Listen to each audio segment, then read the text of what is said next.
I felt the warmth of his hand. It was 1:23:40, April 26, 1986. Leonid Toptonov, 26 years old, 2 months on the job. This was his first reactor shutdown. His palm was sweating. Akimov gave the order. A hand reached for me. 3 seconds later, reactor number 4 tore itself apart. The explosion would contaminate half of Europe. But here's the truth almost nobody knows. The button, meant to save the reactor, made the explosion worse. I am AZ-5, and I remember everything. I was not born. I was manufactured. Somewhere in the Soviet Union, in a facility whose name I never knew, I was assembled alongside hundreds of identical switches.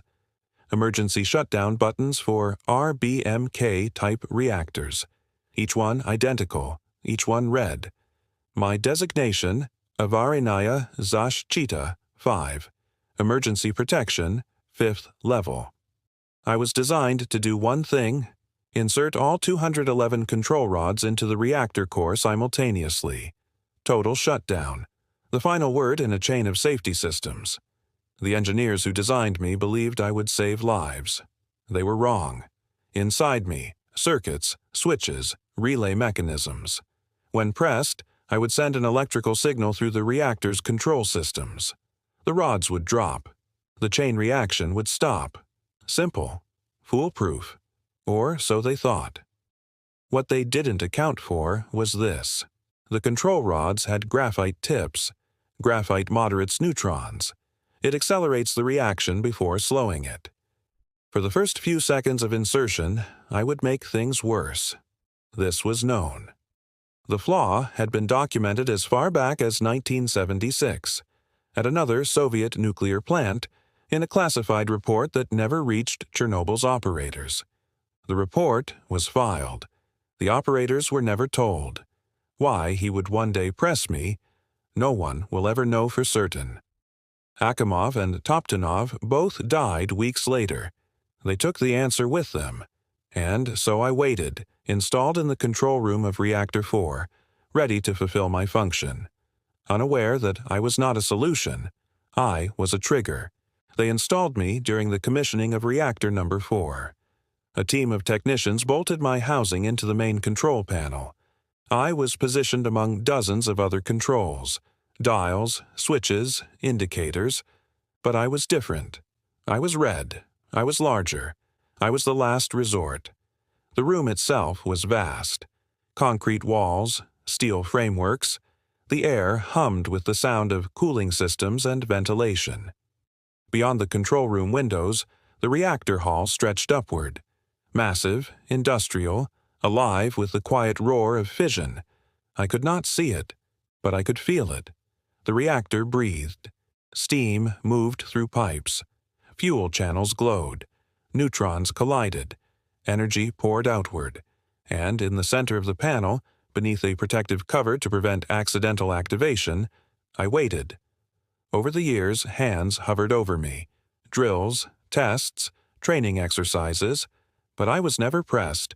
Not in anger, not in panic, not in desperation. I was theoretical. A precaution, a symbol of safety that was never truly tested. For years, no one pressed me, because pressing me meant something had already gone terribly wrong. Until April 26, 1986. The test began at 1 o'clock. They were testing the reactor's ability to power emergency systems during a cool-down. A safety experiment. Routine, they thought. But the reactor had been brought to dangerously low power levels. The operators were under pressure. Deputy Chief Engineer Anatoly Dyatlov was present, directing the test despite mounting violations of operating procedures. The reactor was unstable. Xenon poisoning had built up in the core. Control rods had been withdrawn far beyond safe limits to maintain power. Multiple safety systems had been deliberately bypassed to conduct the test. They were flying blind. At 1:22, they began the test. Coolant flow decreased. Steam production increased. The reactor's positive void coefficient, a fundamental design flaw, meant that as steam formed, reactivity surged. Power began to rise. 1:23:00. Shift foreman Alexander Akimov noticed the readings. Power climbing, faster than expected. 1:23:30. Dyatlov ordered them to continue. 1:23:40. Akimov gave the order. A hand reached for me. His or Toptunov's. Both men would later claim responsibility. Both men were dead within weeks. The truth died with them. I was pressed. I sent the signal. All 211 control rods began their descent into the reactor core. The control rods would take around 18 seconds to fully descend into the core. 18 seconds that would never come. For 3 seconds, nothing happened. Then the graphite tips entered the core. Reactivity spiked. Power surged far beyond the reactor's design capacity of 3,200 megawatts. Some estimates place it at over 30,000 megawatts thermal. Fuel channels ruptured. Steam flashed into superheated gas. The reactor core fragmented. At 1:23:43, the first explosion tore through Reactor 4. The 1,000-ton reactor lid, steel and concrete designed to contain the uncontainable, was blown off its seating. It flipped vertically and crashed back down into the reactor vault at an angle. A second explosion followed. The building's roof collapsed. Graphite blocks, superheated, glowing, were scattered across the facility. The core was exposed to open air. I remained intact. The control panel was damaged but not destroyed. Around me, instruments shattered. Concrete dust filled the air. The lights flickered, but I was still there, still functional, still connected to a reactor that no longer existed. In the minutes that followed, the operators tried to understand what had happened.